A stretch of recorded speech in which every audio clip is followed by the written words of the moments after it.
If you step back and observe what's unfolding between Washington and Ottawa, it doesn't resemble a routine negotiation. It doesn't even feel like a disagreement between friendly neighbors. It looks more like the careful dismantling of 70 years of North American supremacy, not through weapons or troops, but through quiet phone calls, international flights, and signatures placed on agreements that Washington never had the chance to co-author. For generations, the United States and Canada operated as the most deeply interconnected economy in the world, two sovereign nations functioning almost like a single system, smooth, efficient, nearly invisible in its integration. But this week, Canada picked up the pen and began redrawing the design, and by the time the White House realized what was happening, the decisions had already been finalized. Donald Trump dismissed Canada's military role as symbolic participation prizes. He openly questioned the worth of 457 Canadian lives lost in joint missions. He treated America's closest ally as if it were an opponent and assumed Ottawa would eventually back down. Mark Carney's reply wasn't delivered through a press briefing or a social media post. It was delivered through calculated action. While Trump was venting at campaign events, Carney was holding secure conversations with leaders in Brussels, Munich, and Tokyo. What Canada negotiated, approved, and put into motion over the past 72 hours is set to reshape Western alignment for years to come. The ripple effects are already spreading across defense industries, energy markets, and diplomatic back channels. Yet much of the media remains fixated on the insults rather than the structural shift underneath them. In the next few minutes, I'll break down exactly what took place, why Washington failed to anticipate it, and why the global landscape today feels fundamentally different from the one that existed just a week ago. But consider this first. If your most dependable business partner kept undermining your credibility, threatening your agreements, and belittling your contributions, how long would it take before you quietly began forming ties with their rivals? Keep that question in mind because that is precisely what Canada has done, and not as a threat, but as a completed move. Let me know in the comments, is Canada safeguarding its future or taking a risk that could shake the entire Western alliance? To understand how we arrived here, we need to rewind. This didn't begin last week. It traces back to Davos in late January 2026. Standing before global leaders, Trump again referred to Canada's defense role as ceremonial. He even questioned the meaning of shared sacrifice dating back to World War I. He portrayed the country sharing the longest undefended border in history as if it were freeloading. That moment wasn't just rhetoric, it was a strategic error, because the man on the receiving end was not a conventional politician eager for public outrage. Carney is a former central banker who guided the Bank of England through the 2008 financial crisis. He doesn't react emotionally, he repositions. The instant that insult was delivered, contingency plans already in development moved forward. Here's what unfolded in 72 hours. 3 decisive steps, each landing in Washington with unmistakable force. First, the Eurogroup. On February 16th, Canada's finance minister, François-Philippe Champagne, attended a Eurogroup working dinner in Brussels. The Eurogroup represents the finance ministers of the Eurozone, the core of European economic decision-making. Canada is neither in the Eurozone nor the European Union. Until now, no non-European finance minister had been invited as a strategic participant. The invitation came directly from Greek President Kyriakos Pierrakakis. Officially, the meeting focused on economic security and global financial stability. Unofficially, the subtext was clear. How do we reduce reliance on a partner that has become unpredictable? Europe saw turbulence in Washington. In Ottawa, it saw stability, a G7 democracy grounded in rule of law and shared trade frameworks. Within 90 minutes of that dinner beginning, currency markets shifted. The signal was unmistakable.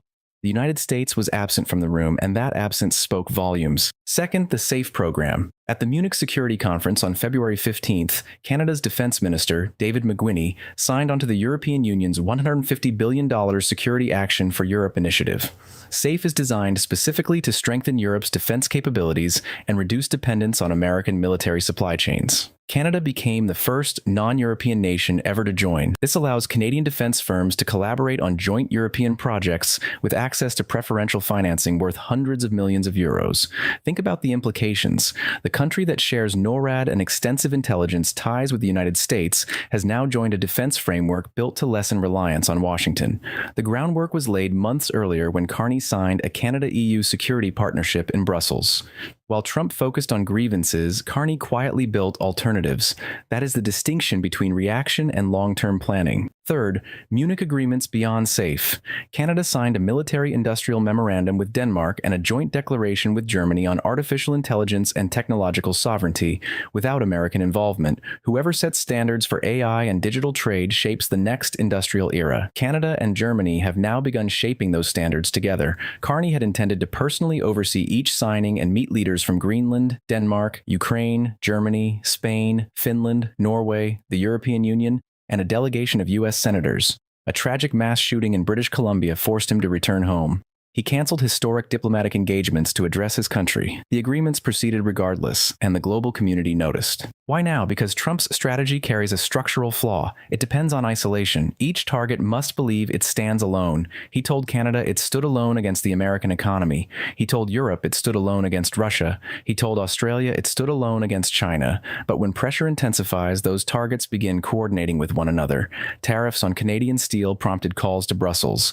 Doubts about NATO fueled Europe's SAFE initiative. Threats regarding Greenland pushed Denmark toward Ottawa. Each attempt at coercion produced not submission, but coalition building. The very alliance Trump feared is beginning to form, democracies factoring in volatility and choosing forward momentum anyway. The next phase may prove even more consequential: submarine procurement decisions, a review of the F-35 contract, and strategic moves around critical minerals that could permanently shift leverage away from Washington. What Carney understands is that modern power is not defined solely by aircraft carriers. It is defined by control over supply chains, rule-setting authority, and access to essential resources. While tariffs echo 19th century economics, Carney is constructing 21st century networks: defense agreements with the EU, participation in SAFE, engagement with the Eurogroup, AI alignment with Germany, LNG outreach to Europe and Asia, reviews of American fighter jet contracts, competitive submarine bids from Germany and South Korea. Each step signals that Canada has alternatives and intends to use them. The Canada-EU Security Framework signed in June 2025 is more than paperwork. It forms the backbone of a parallel Western structure coordinating defense, AI standards, digital trade, and critical minerals without routing every decision through Washington. Canada possesses vast reserves of lithium, cobalt, uranium, and rare earth elements, the materials essential for electric vehicles, advanced weaponry, and next-generation infrastructure. By strengthening European partnerships, Ottawa is telling global markets that access to tomorrow's resources will not be dictated solely by the United States. For Americans, this restructuring carries tangible consequences. Defense and energy contracts once assumed to flow automatically across the border are being reconsidered. Supply chains built on seamless integration are under review. When companies redesign those networks, they rarely revert. Jobs, contracts, and investment follow the new paths. Carney did not seek confrontation, but faced with tariffs, threats, and public disparagement, he calculated that diversification was necessary. And as a former central banker, when the numbers indicate structural change, he executes thoroughly. 3 trajectories now appear possible. 1. Economic pressure inside the United States leads to a negotiated reset, though Canada's diversification remains permanent. 2. Other middle powers accelerate coordination, reinforcing the emerging network. 3. Escalation deepens divisions, potentially straining intelligence and NATO ties. What is certain is this: the U.S.-Canada relationship has crossed a threshold. Even leadership changes would not erase the lesson learned. Strategic dependence on a single partner is no longer acceptable to Ottawa. Carney did not initiate this conflict, but he is navigating it with patience and precision. One leader looks toward the next rally, the other looks toward the next decade, and much of that decade is now being shaped in Brussels, Munich, and beyond. So here's the question you must consider. Did Mark Carney dismantle American strategic dominance within the Western alliance, or did Donald Trump weaken it himself, with Canada simply adapting to the aftermath? Share your perspective. The next developments, submarine contracts, the F-35 review, the LNG pivot, are approaching quickly. This analysis is presented for informational and commentary purposes only. It should not be interpreted as financial, legal, or geopolitical advice.